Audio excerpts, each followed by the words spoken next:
Nagtipo ng iba't ibang religious agencies ng Moro Islamic Liberation Front, kabilang ang Dawa Committee, Hayatul Ulama, Tarbiyah, Shunul Quran at Makama sa isang consultative policy development session para bumuo ng policy framework para sa isa sa mga priority policies ni Chief Minister Abdul Rauf Makakwa. Ito ang institutionalization ng Dawa sa pamahalaan sa BARMM. Ang detalye sa report. Layunin ng framework na ito na magsilbing gabay para sa Bangsamoro Parliament sa pagdraft ng legislation at para sa bar ministries sa paggawa ng proposals para maipatupad ang nasabing polisiya.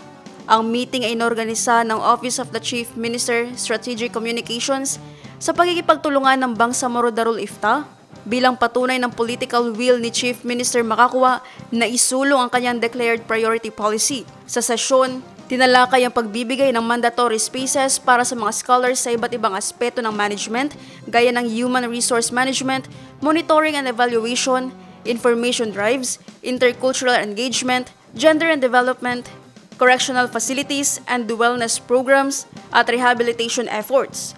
Magkakaroon ng ceremonial turnover para sa output ng session na ito sa members of parliament.